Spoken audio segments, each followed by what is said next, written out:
ಜೀವನದ ಕೆಲವು ಪಾಠಗಳು, ಸಮ್ ಲೈಫ್ ಲೆಸನ್ಸ್. ನಿಮ್ಮ ಸಂತೋಷಕ್ಕಾಗಿ ಜೀವಿಸಿ, ಇತರರ ಸಂತೋಷಕ್ಕಲ್ಲ.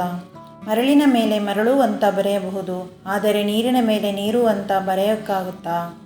ಜೀವನದ ಆಸೆಗಳು ಹಾಗೆಯೇ, ಕೆಲವು ಸಾಧ್ಯ, ಕೆಲವು ಅಸಾಧ್ಯ. ಬದುಕಿಗೆ ನನಗೊಬ್ಬ ಗುರು ಇಲ್ಲವೆಂದುಕೊಳ್ಳಬೇಡಿ. ನಾವು ಮಾಡುವ ತಪ್ಪುಗಳೇ ಎಷ್ಟೋ ಒಳ್ಳೆಯ ಪಾಠಗಳನ್ನು ಕಲಿಸುತ್ತದೆ.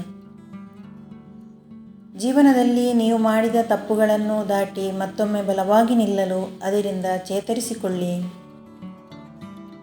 ನೀವು ಏನು ಮಾಡುತ್ತಿದ್ದೀರಿ ಮತ್ತು ಅದು ನಿಮ್ಮನ್ನು ಎಲ್ಲಿಗೆ ಕರೆದೊಯ್ಯುತ್ತದೆ ಎಂದು ನಿಮಗೆ ಅದು ತಿಳಿದಿದ್ದರೆ ಜೀವನವು ಆಸಕ್ತಿದಾಯಕವಾಗಿರುತ್ತದೆ. ಜನರು ನಿಮ್ಮ ಬಗ್ಗೆ ಬಹಳಷ್ಟು ಸಂಗತಿಗಳನ್ನು ನಿರಾಕರಿಸುತ್ತಾರೆ. ನಿಮಗೆ ಯಾವುದು ಒಳ್ಳೆಯದು ಮತ್ತು ಯಾವುದು ಅಲ್ಲ ಎಂಬುದನ್ನು ನಿರ್ಧರಿಸುವ ಜವಾಬ್ದಾರಿ ನಿಮ್ಮ ಮೇಲಿದೆ. ಆಶಾವಾದಿ ಮಾತ್ರ ಪ್ರತಿ ಕಷ್ಟದಲ್ಲೂ ಅವಕಾಶವನ್ನು ಕಂಡುಕೊಳ್ಳಬಹುದು. ನೀವು ಸರಿಯಾದ ಮಾರ್ಗದಲ್ಲಿ ಸಾಗಿದರೆ ಜೀವನವು ನಿಮಗೆ ಅರ್ಹವಾದ ಎಲ್ಲವನ್ನೂ ನೀಡುತ್ತದೆ. ಸೋಲನ್ನು ನೆನಪಿನಲ್ಲಿಟ್ಟುಕೋ, ಯಶಸ್ಸಿಗಾಗಿ ಹೋರಾಡು. ಹಣ ಮನುಷ್ಯನನ್ನು ಬದಲಿಸುವುದಿಲ್ಲ, ಮನುಷ್ಯನ ನಿಜ ಸ್ವರೂಪವನ್ನು ಹೊರಗೆ ಹಾಕುತ್ತದೆ. ನಡೆಯೋ ದಾರಿಯಲ್ಲಿ ನಿಯತ್ತು ಇದ್ದರೆ ತಡೆಯುವ ತಾಕತ್ತು ಯಾರಿಗೂ ಇರುವುದಿಲ್ಲ. ಜೀವನ ಎಷ್ಟು ವಿಚಿತ್ರ. ಕೆಲವರು ಎಷ್ಟೇ ನೋವು ಕೊಟ್ಟರೂ ಅವರಿಗೆ ಪ್ರೀತಿ ಸಿಗುತ್ತೆ, ಕೆಲವರು ಜೀವನ ಪೂರ್ತಿ ಪ್ರೀತಿ ಕೊಟ್ಟರೂ ಅವರಿಗೆ ನೋವೇ ಸಿಗುತ್ತೆ. ಯಾವುದೇ ಸುಧಾರಣೆಯು ಮೊದಲು ನಿಮ್ಮ ಮನಸ್ಸಿನಲ್ಲಿ ನಡೆಯಬೇಕು. ಜೀವನದಲ್ಲಿ ಧೈರ್ಯ ಇರಲೇಬೇಕು, ಅದೇ ಬಾಳಲು ಸೌಲಭ್ಯ ನೀಡುವ ಶಕ್ತಿ. ಜೀವನದ ಹಾದಿಯಲ್ಲಿ ವಿಫಲತೆಗಳು ಕೇವಲ ಒಂದು ಸಾಗರದ ಒಂದು ಅಲೆ ಮಾತ್ರ. ಜೀವನದಲ್ಲಿ ನಿರೀಕ್ಷೆಗಳು ನೀವು ಮಾಡುವ ಪ್ರಯತ್ನವನ್ನು ಆಧರಿಸಿರುತ್ತದೆ. ಜೀವನದ ಶಕ್ತಿ ನಿಮ್ಮ ಉತ್ಸಾಹದಲ್ಲಿದೆ, ಅದು ನಿಮ್ಮ ಕಾರ್ಯಗಳ ಶೀರ್ಷಿಕೆಯಾಗಬಹುದು. ಯಶಸ್ಸಿನ ಹಾದಿಯಲ್ಲಿ ಕಷ್ಟಗಳು ಸಾಕ್ಷಾತ್ಕಾರಗಳ ರೂಪದಲ್ಲಿವೆ.